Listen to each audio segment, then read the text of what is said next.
Olá, estamos mais uma vez aqui para mais uma videoaula. Nós já estamos na lição de número 3. Hoje nós vamos estudar mais um juiz de Israel. Mas antes de nós começarmos, gostaria de pedir para você compartilhar esse vídeo, para você deixar o seu like, para você comentar, mandar esse vídeo nos seus grupos de WhatsApp, dos grupos das escolas bíblicas dominicais, para que possa ajudar outras pessoas, para que o nosso canal possa chegar a mais pessoas que porventura estejam precisando ouvir esta palavra. E sem mais delongas, vamos lá, lição 3, nós vamos estudar hoje Juízes 6 e 7. O tema é Gideão, o quinto juiz de Israel. O texto áureo vai dizer: tocaram, pois, os 300 as buzinas, o Senhor tomou a espada de um contra o outro, e isto em todo o arraial, e o exército fugiu para Zererá. Juízes capítulo 7, versículo 22. A verdade prática diz: a espada de Gideão foi importante, mas é a espada do Senhor que garante todas as vitórias do povo de Deus. Bem, aqui nós chegamos a mais um juiz e nós vamos novamente relembrar todos os juízes que nós já estudamos até hoje. O primeiro juiz de Israel que nós estudamos foi Otoniel, o segundo juiz que nós estudamos foi Eude, o terceiro foi Sangar, a quarta juíza e única mulher juíza de Israel foi Débora, que nós estudamos na lição anterior, e hoje nós chegamos no quinto juiz de Israel. O quinto juiz de Israel é justamente Gideão. E antes de nós começarmos a nossa aula, vamos falar um pouquinho do contexto que se deu essa história, para poder a gente entender bem, para poder a gente ter um entendimento melhor dos acontecimentos. Bem, Débora, ela reinou por 40 anos. Débora, ela foi juíza em Israel por 40 anos, e esses 40 anos foi justamente o tempo de paz que Israel viveu. Só que agora Débora morreu. Então, a gente vai aqui encontrar novamente um fato que ocorreu quando Débora assumiu, algo que a gente já comentou na lição anterior, inclusive quando foi no capítulo 4, versículo 1, a gente viu um versículo que ele vem se repetindo, e agora nós já estamos no capítulo 6, versículo 1, e esse mesmo versículo vai se repetir, que é quando diz assim: porém os filhos de Israel fizeram o que parecia mal aos olhos do Senhor, e o Senhor os deu nas mãos dos midianitas por 7 anos. Então, mais uma vez aqui a gente vê que o povo se distancia de Deus e o povo faz o que é mal diante dos olhos do Senhor. E como a gente já estudou na lição anterior sobre o ciclo de pecado recorrente, a gente nota que esse ciclo ele está voltando a se repetir. E esse ciclo pecaminoso recorrente, a gente já viu que ele tem 6 fases. Primeira fase é afastamento de Deus, que é justamente aqui, quando o povo desobedece a Deus, quando o povo se afasta de Deus, quando começa a fazer o que é mal aos olhos do Senhor. O segundo ciclo, como nós já vimos, é a disciplina, quando justamente vem alguma guerra ou alguma opressão inimiga como forma de disciplina. E a terceira fase é justamente o clamor, quando o povo clama ao Senhor. O quarto passo é justamente quando Deus envia um juiz, envia um libertador para tirar o povo daquela opressão. O quinto passo é quando o povo ele goza ali de um período de paz, que é o tempo que ele está seguindo os caminhos do Senhor, que ele está obedecendo, que ele está fazendo o que agrada a Deus. E o sexto e último passo é justamente a morte deste juiz. E depois da morte deste juiz, o povo volta a fazer o que é mal diante dos olhos do Senhor. Esse ciclo se repete. Agora a gente está na primeira fase desse ciclo novamente, quando o povo se desvia dos caminhos do Senhor. E aqui a palavra de Deus vai dizer que o povo, ele sofreu na mão dos midianitas por 7 anos. O inimigo agora que Deus está usando para fazer opressão contra Israel é justamente os midianitas. E por que é importante nós sempre repetirmos esse ciclo pecaminoso recorrente em todas as aulas, já que esse ciclo ele vai se repetir em todo o livro de Juízes? É importante para que os nossos alunos, para que nós façamos uma autoanálise. Será que eu não estou, de repente, porventura, na minha vida espiritual, neste ciclo pecaminoso recorrente? Será que isso não está se repetindo na minha vida de forma corriqueira? Isso serviria para uma autoanálise. Se porventura isso estiver acontecendo comigo, para que eu esteja vigilante, para que eu não seja como esse povo de Israel, que era inconstante, mas que eu fique firme nos caminhos do nosso Senhor Jesus Cristo.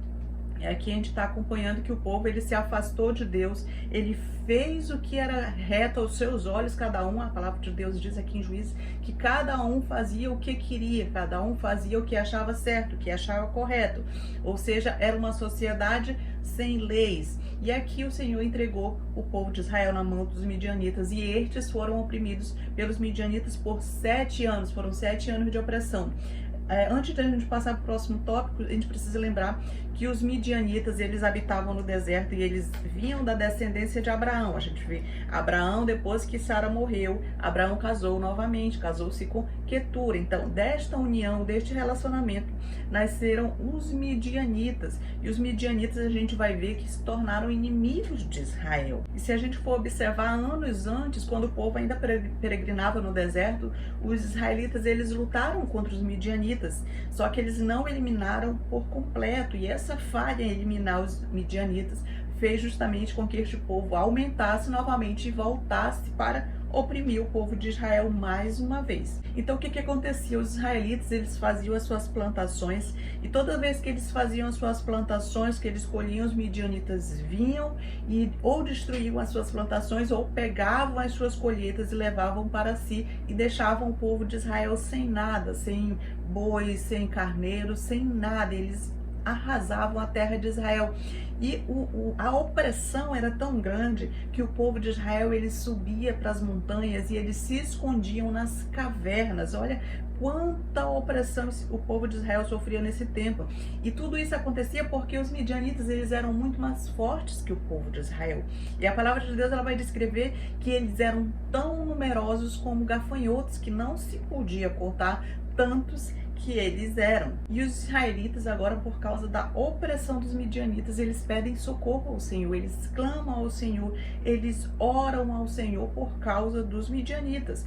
Talvez seja por conta deste ponto que o povo de Israel aqui, quando a gente lê essa parte, a gente vê que a Bíblia não fala de um arrependimento genuíno, mas a Bíblia fala que os israelitas, eles clamaram ao Senhor, eles oraram ao Senhor por causa dos midianitas, ou seja, por causa da opressão do inimigo. Eles queriam se livrar daquela opressão, eles queriam estar livres daquele sofrimento, daquelas dificuldades que eles estavam passando ali nas mãos dos midianitas. E nós que já conhecemos agora as 6 fases deste ciclo, nós já vamos reconhecer que agora o povo de Israel, ele está na segunda fase, que é justamente na fase que o povo clama ao Senhor pedindo socorro. Só que agora a gente nota que acontece uma particularidade, acontece algo diferente do que das outras vezes. Quando o povo clamou nas outras vezes, o Senhor já enviou um juiz. Dessa vez a gente nota que teve uma particularidade. Em vez de Deus enviar um juiz direto, ele enviou um profeta, e esse profeta, ele tinha uma mensagem dura,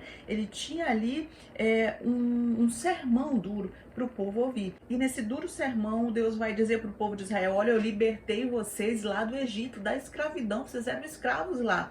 E eu disse uma coisa a vocês, para vocês não adorarem outros deuses, mas vocês não me ouviram. Ou seja, uma palavra dura para Israel contra a idolatria, justamente porque Israel estava cometendo idolatria neste período.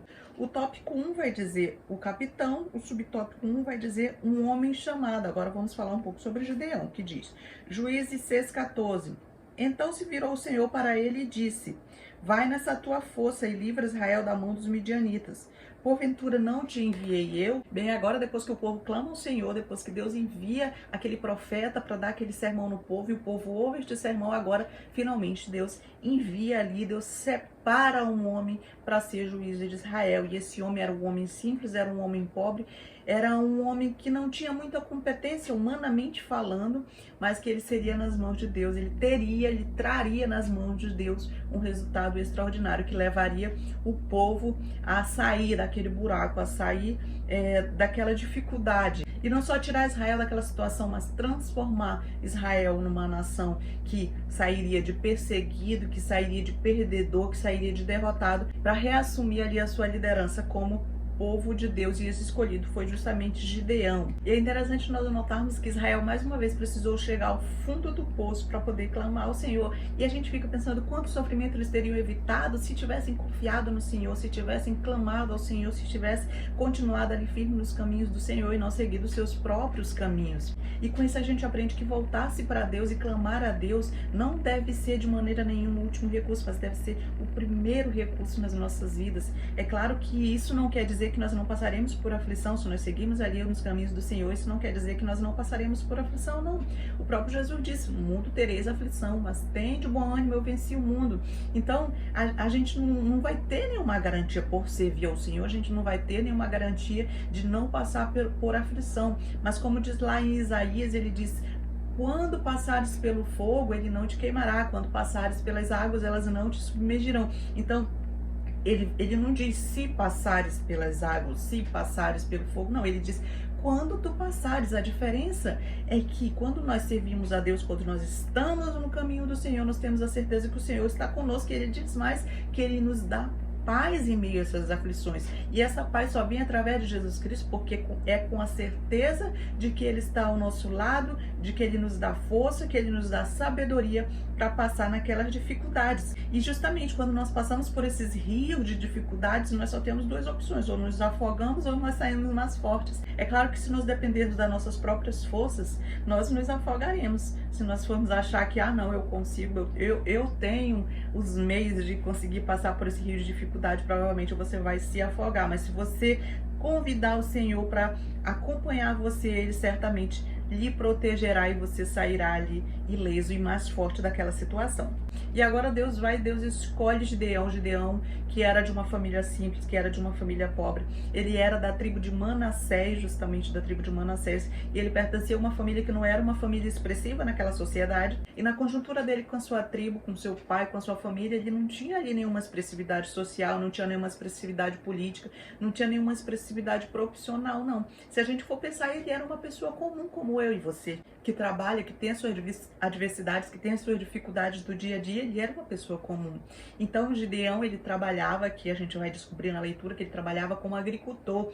Ele plantava sua lavoura, ele colhia sua lavoura, ele trabalhava para o sustento da sua família. E Deus mandou um anjo ali para visitar Gideão justamente quando ele estava no exercício da sua função. Ele estava malhando o trigo ali com seu pai, chamado Joás, e ele estava ali numa preocupado porque ele tinha que esconder aquele trigo dos midianitas antes que eles chegassem, que eles roubassem aqueles trigo dele. Então ele estava ali no seu trabalho malhando o trigo. E antes de a gente passar para o próximo tópico, a gente vai ver aqui como seria essa profissão, esse serviço de malhar o trigo, como funcionava. Malhar o trigo era o processo de separação de grão de trigo da sua palha. Isto era normalmente feito em uma grande área, quase sempre em uma colina, onde o vento assoprava a palha quando o agricultor jogava o trigo batido para o ar.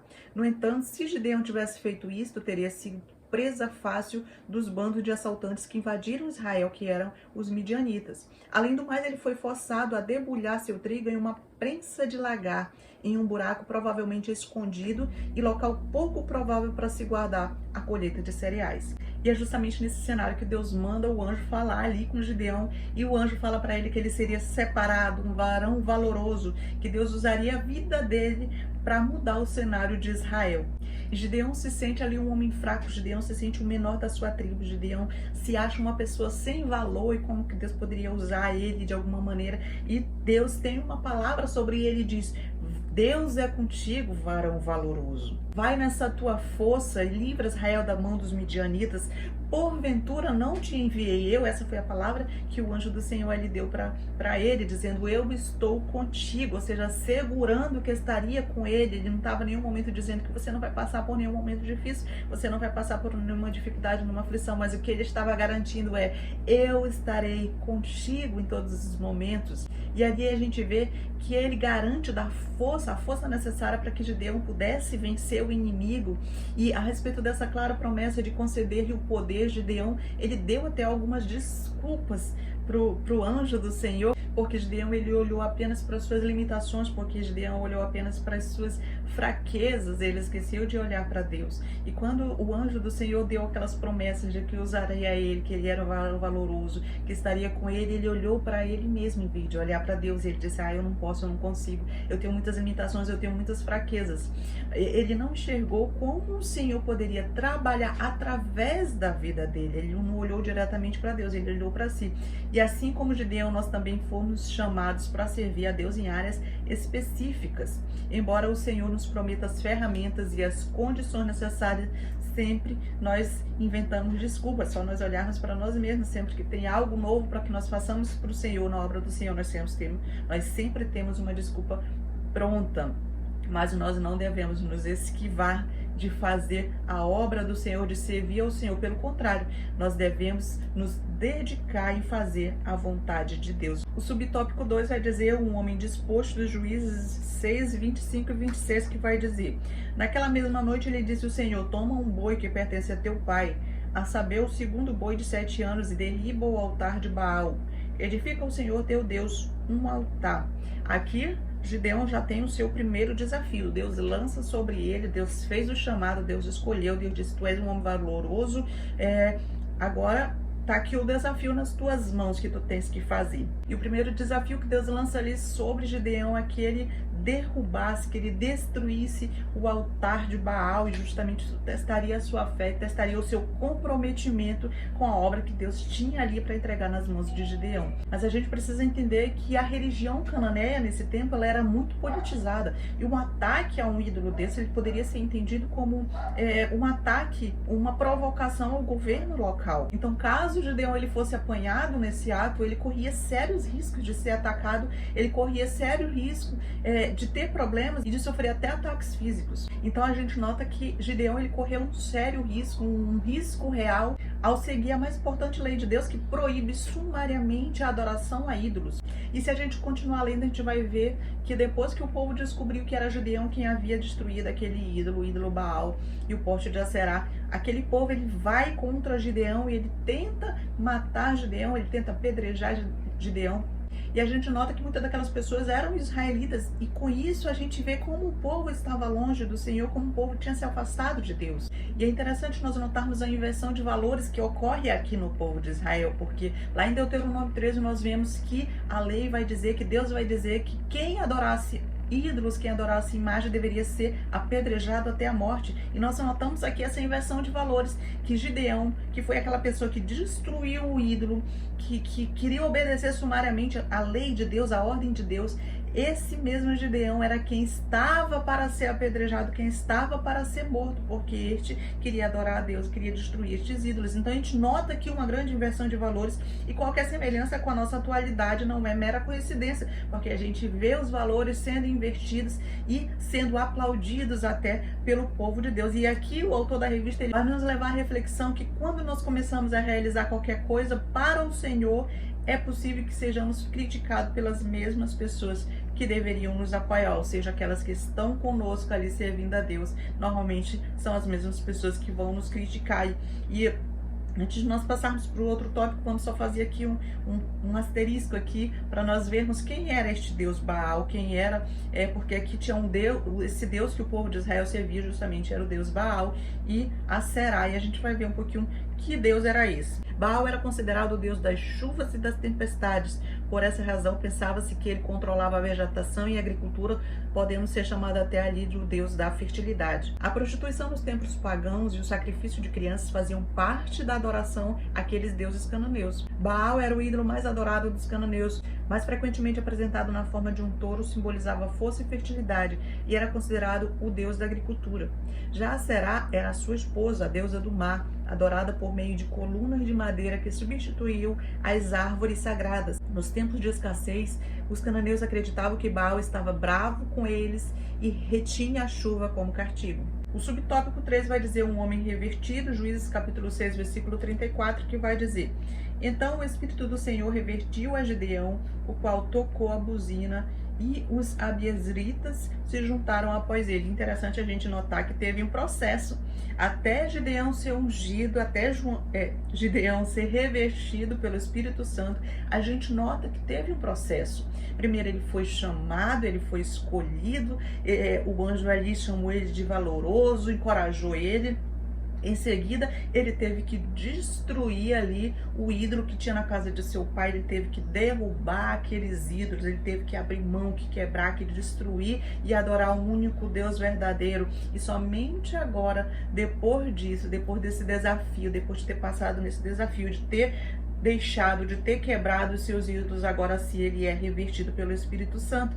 E hoje em dia, se nós formos ver, a gente já comentou bastante sobre ídolos, na verdade, em outras lições, mas não quer demais falar, porque os ídolos, muitas vezes, as pessoas podem pensar que só quer dizer aquelas imagens. Não, tudo aquilo que você coloca em primeiro lugar no seu coração torna-se o seu ídolo. Se o primeiro lugar no seu coração está o seu trabalho é o seu ídolo. Se o primeiro lugar, o que ocupa o primeiro lugar no seu coração é o seu dinheiro, este é o seu ídolo. Então nós devemos estar atentos, devemos alertar os nossos alunos da Escola Bíblica Dominical para que eles se autoanalisem, para ver se eles não estão colocando algo, alguma coisa ou algum objeto na frente de Deus e aquilo está se tornando seu ídolo. Então, para que nós sejamos cheios do Espírito Santo, para que nós possamos viver o chamado de Deus para as nossas vidas, a missão que Deus nos deu, o propósito que Deus nos deu para a nossa vida, nós precisamos passar por esse processo.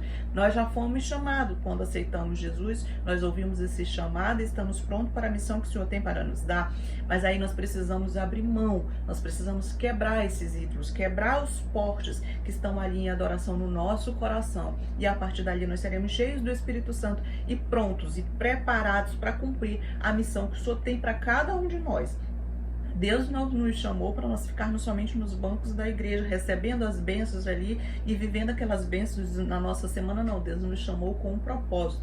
Todos nós temos um propósito específico, nós só precisamos nos dispor a fazer a obra de Deus e Ele vai nos usar como lhe convém, da melhor maneira possível. Aí nós vemos um processo de chamamento, nós vemos um processo de capacitação, ou seja, Deus, Ele nos convoca não por nossas qualidades, não por nossas capacidades, que olha o que Deus falou aqui para Gideão, Ele disse, vai nessa tua força e livra Israel da mão dos midianitas, mas por quê? Não porque você é mais forte, não porque a sua família é melhor, não porque você é mais rico, não porque a sua lavoura é melhor, não, você vai lá para essa missão, Gideão, porque eu te mandei, porque eu te capacitei, porque eu te escolhi para executar esta obra, porque eu te escolhi para executar essa missão, não pelas tuas qualidades, não pelas tuas habilidades, mas justamente pela falta delas, e a partir dali que Deus vai agir, para que não fique dúvidas, que é a mão dele, que é através dele, que é ele que está fazendo, que é ele que está agindo através daquela pessoa. E olha essa reflexão muito importante para nós, meus irmãos, porque não é o que nós somos, não é o que nós representamos, não é a nossa profissão, o nosso status, não é todas as nossas qualidades que nós temos, mas é o momento que Deus coloca os olhos em nós, que Ele olha para nós e Ele diz, eu te escolhi, eu te separei para esta obra, eu te separei, eu te escolhi para ser um instrumento de louvor, para ser um instrumento de ensino, para ser um instrumento de pregação, para ser um instrumento nas minhas mãos. Eu o escolhi, eu capacitei para esta missão, para esta obra especial. E eu preciso que isso seja realizado, e isso será realizado através da sua vida. E isso será feito em função da minha vontade, da minha decisão, da escolha soberana de Deus. Não tem nada a ver com nossas qualidades, mas com a escolha soberana de Deus. E uma coisa que nós aprendemos com Gideão é isso, que na verdade Deus olhou para ele e disse, eu preciso da sua vida. Eu preciso da sua vida para fazer esta missão. Eu vou entregar esta missão nas suas mãos. E a missão é justamente essa. Você vai ser o novo juiz de Israel. Você vai ser aquela pessoa que vai libertar o meu povo da opressão, vai libertar o meu povo dessa escravidão que ele está passando ali por 7 anos. Então, nesse sentido, Deus age assim com qualquer um de nós que nos denominamos servos e que nos nomeamos filhos de Deus. Porque Deus olha para cada um de nós também, e Ele tem uma obra especial, Ele tem um plano especial, uma missão específica para cada um de nós. E nós, se formos pensar, nós já temos o que nós precisamos para fazer esta obra, esta capacitação, nós já temos, que é o Espírito Santo. O Espírito Santo é o agente capacitador que trabalha através das nossas vidas, porque o Espírito Santo ajuda-nos a viver de maneira santa e habilita-nos a realizar com eficácia a obra do Senhor Jesus Cristo. Nós devemos ser cheios do Espírito Santo. Paulo ensina que devemos manter-nos sempre cheios do Espírito Santo.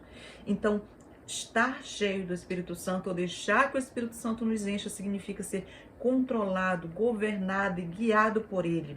Como filhos de Deus, nós precisamos de uma renovação contínua em nosso ser, a fim de que sejamos instrumentos do Altíssimo. O tópico 2 diz o exército, o subtópico 1 diz os convocados, Juízes capítulo 6, versículo 35, que diz: e enviou mensageiros por toda a tribo de Manassés, que também se convocou após ele. Também enviou mensageiros a Aser e a Zebulon e a Naphtali, saíram-lhe ao encontro.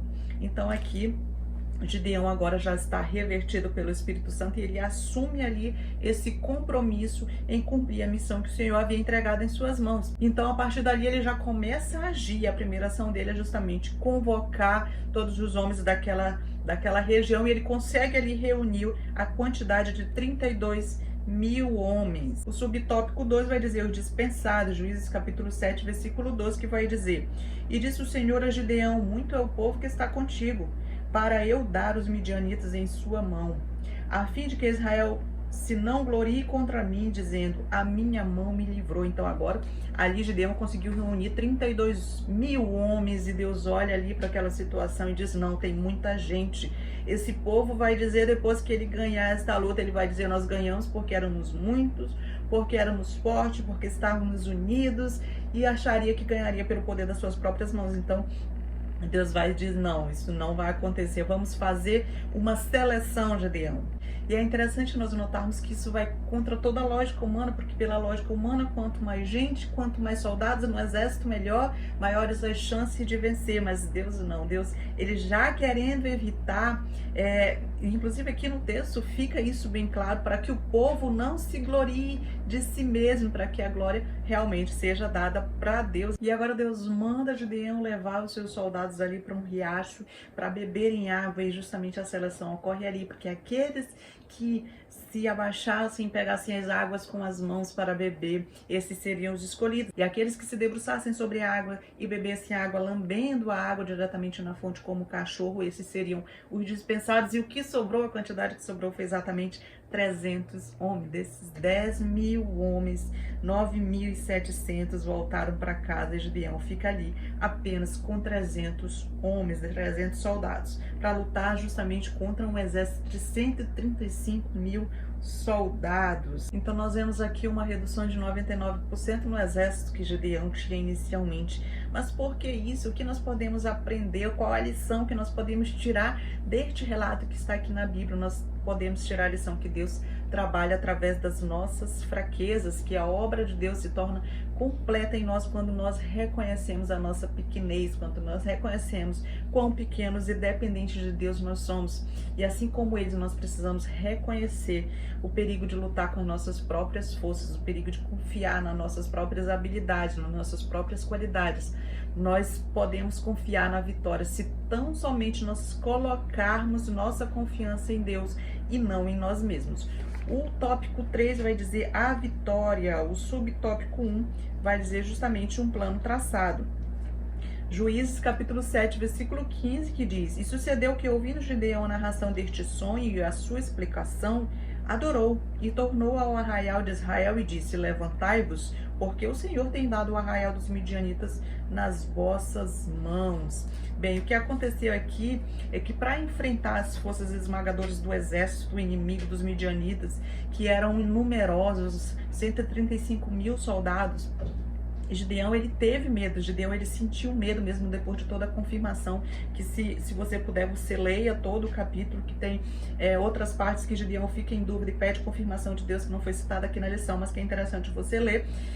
Mas mesmo assim, Gideão agora, ele como humano, ele olha para aquele exército de 135.000 homens e olha para o seu exército de apenas 300 homens e ele sente medo. E Deus entende esse sentimento de medo que está no coração de Gideão. E ele diz para Gideão, olha, faz o seguinte, tu desce até o acampamento, até as proximidades do acampamento, que lá tu vais ter certeza de que eu estou te enviando, que eu estou contigo, que eu vou te dar a vitória. E chegando lá, ele ouve justamente esses dois soldados que estão conversando, e lá esse soldado relata para o seu amigo um sonho que ele teve, e o soldado midianita sonhou com um pão de cevada que rodeava o seu acampamento. Este grão possuía apenas a metade do valor do trigo, e o produto feito dele era considerado inferior. Da mesma forma, Israel era considerado uma nação inferior às grandes forças de Midian e Amaleque, mas Deus faria com que os oprimidos israelitas parecessem invencíveis. E o próprio soldado que está ali contando o sonho para o seu inimigo, ele mesmo revela ali o significado do sonho, dizendo, certamente és espada de Gideão, o israelita, o filho de Joás. Isso quer dizer que Deus entregou a ele o nosso povo e todo o nosso exército. Então, Gideão ali adora a Deus e volta ali para o seu exército confiante, tendo a certeza de que Deus estaria com ele e daria a vitória para ele. O tópico 2 vai dizer armas utilizadas, Juízes capítulo 7, versículo 16, que diz: Então repartiu os 300 homens em 3 companhias e deu-lhes a cada um em suas mãos trombetas e cântaros vazios com tochas neles. E agora Gideão vai para a guerra com uma estratégia incrível. Gideão, que se mostra aqui um incrível estrategista, ele entrega na mão de cada soldado um vaso de barro, uma tocha e trombetas. É isso que cada um daqueles 300 homens vai levar nas suas mãos. E um pouco antes da meia-noite, quando a guarda ia ser trocada, justamente o exército de Gideão, os 300 homens, eles cercam todo o acampamento, eles começam a quebrar aqueles vasos todos juntos, tocar as trombetas, levantar as tochas. E nessa estratégia incrível, enquanto todos os midianitas estavam ali dormindo e a troca de guarda estava acontecendo, quando eles ouvem o som das buzinas, quando eles ouvem o quebrar dos vasos, quando eles veem as tochas cercando todo o seu acampamento, eles imaginam que tem um exército enorme e eles estão tocando essas trombetas para chamar mais gente, mais soldados, mais tropas, e nós vamos todos morrer nas mãos desses inimigos. E eles ali fogem, e eles fogem tão assombrados, tão desnorteados, que eles começam a lutar entre si. E aí nós já partimos para o subtópico 3, que é a vitória consolidada, Juízes 7, 22, que diz: Ao soar das 300 trombetas, o Senhor tornou a espada de um contra o outro, e isto em todo o arraial que fugiu rumo a Zererá. Então o exército de Gideão apenas assistiu enquanto Midian estava em pânico, estava em confusão e retirava-se e fugia desordenadamente. Enquanto isso, nenhum homem precisou levantar uma espada ou usar a sua espada para derrotar o inimigo, ou seja, não ficou dúvida nenhuma de quem havia vencido aquela batalha. E assim o pequeno exército de Deus nunca teria conquistado tal vitória por suas próprias forças, somente com a força do Senhor. E o Senhor, ele queria demonstrar para Israel que a vitória não depende da força ou do número de pessoas, mas da obediência e do compromisso com a sua palavra. E assim nós ficamos por aqui, mais uma videoaula. Não esqueça de, antes de lecionar, pedir a ajuda do doce Espírito Santo, que ele certamente está pronto para ajudar cada um de vocês. Fiquem com Deus e até a próxima. Tchau!